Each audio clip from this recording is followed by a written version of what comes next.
Well, this community is a remarkable one that is, the birthplace of the civil rights movement, geographically, culturally, historically, and with the passing of the Civil Rights Act and the freedom of choice that people had, specifically Black people in this district, to really go and pray or eat or attend school in other parts of town. After the passing of the Civil Rights Act, it slowly started to kind of dissipate in its level of commerce and culture. And then when the interstate came through in the 70s, that really fractured the historical fabric of the neighborhood, and it started to go into a pretty steep decline. So this trail is a total of a 22-mile loop, and we will be connecting over 40 plus communities back into the heart of Atlanta. Again, with gentrification and a lot of things that happened in the past, in the 50s and 60s, and the breakdown of communities because of a lot of mass infrastructure projects. With the Atlanta Beltline, this is not only just to connect community from a physical perspective, but economically speaking, culturally speaking, this project is really bringing those communities back together. And in the case where we are now, the Washington Park community, this is such a critical piece of history here in Atlanta, especially with this being one of the first areas of green space for the African American community to utilize in the city of Atlanta. So us tying our trail, our project, into such an historical piece of history with Atlanta and even in the United States, it creates that genesis, that nexus to keep the history of Atlanta alive. So between the Conservancy, the Beltline, and our contractor, this was a huge collaboration. We worked with them. They already knew their story. It was their story, and we felt like, how do we help facilitate your story? So as people walk through the park, they just will think this is like any old park. This is a park with a lot of history. It's over 100 years old. This was the first significant green space in it.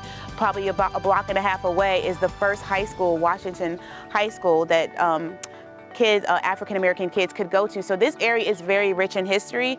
And so what you want to be careful about in new infrastructure projects is that when people who are new come to the area, they understand that rich history. And there's only a couple of, how do you memorialize that? And so our design, in collaboration with the Conservancy, the contractor who's building the trail, and the Atlanta Beltline, worked together to really make sure that history was preserved as people were on this section of the trail. It's important to have a place that has markers and that celebrates, that acknowledges the history, the importance, the sacrifice, the commitment, but then also in that celebrates the resilience of how we move forward.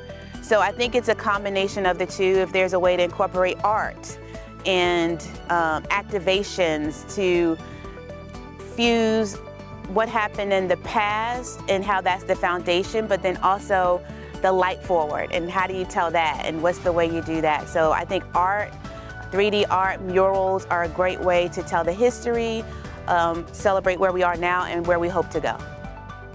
You gotta get people on the actual site that you wanna change or build up. There's just something sacred about having people on the site. That's one of the most effective ways in engagement, is you gotta bring it as close to home as possible. Some of the barriers that prevent people from riding their bikes or walking is one, just the infrastructure issue.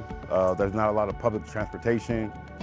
Green spaces are also not central. And then also the clears, there are opportunities, but those aren't spread out throughout the city. So you find them in more higher income areas, like on the west side of Atlanta, which is lower income. You don't see opportunities you don't have parks or accessible to trails or whatnot. Where we are right now, close to the Beltline, a lot of different traffic and commerce. So it's really tied to the city development, parks, and how you can access them.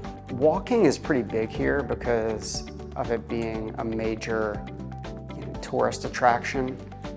Also just historic landmark district on the whole. So it really, like, as a epicenter, you have the King Center. There's somewhere between like 600,000 and 800,000 people a year coming.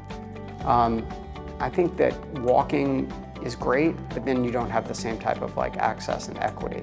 Let's say you're a grandparent, or you have young kids, or you have a disability that doesn't allow for you to walk or long distances at all. So anyway, I think that a good combination of biking, walking with clear wayfinding and a streetcar system that makes it unbelievably easy to ride would be the perfect combination for success. You know, when it comes to biking and walking, it makes most people feel safe when there's infrastructure. And this is like barrier protected, meaning that there's an object between you and the car, something that's sufficient, that is substantial, that you would feel that a car could not get to it to get to you. And that really is very rare to find. And the other thing would be, say, connected infrastructure, so that there is a network that is connected and get you from where you are to where you want to be. So we involved the community with the construction phase of the trail since inception. As a part of the Beltline, when it was created, community engagement was built into the framework, which meant that we would host a certain type of meeting throughout the year. Quarterly meetings, we would host area-specific meetings to keep the public informed. And so before we ever move dirt, we bring the community in early into the design phase, like as early as 30% into the design phase, to weigh in on the construction plans and to give feedback.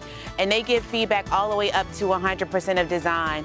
And then after that, once the design is complete, we have a community engagement process. So we engage the public every phase through construction. So we have a meeting when we introduce the contractor. We talk about, this is the plan forward. If you run into anything, this is the project manager for that particular project. And then we have updates. We have updates in that specific area throughout the process. And then we bring the community back when it's completed to be either part of the ribbon cutting and or the groundbreaking and or ribbon cutting. So we are really strategic about the community having input every step of the process.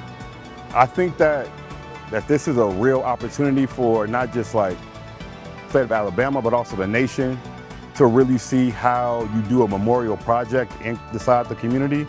The uniqueness of this project is that it spans a very historic event, but also 2 different cities with a really complex history in the state. And so I think coordination is key. Is to understand coordination between different partners, bringing in as many people as possible, between business owners, artists, community organizers, city officials, educators. Bring as many people you can into the project, because you're dealing with 2 different parts of the state, 2 different cities, and also really get into logistics of how do you want people to engage with it, what does it look like, who is the audience, and this could be a model for other cities to do as well. So I think those are all important things to keep in the back of your mind around this project.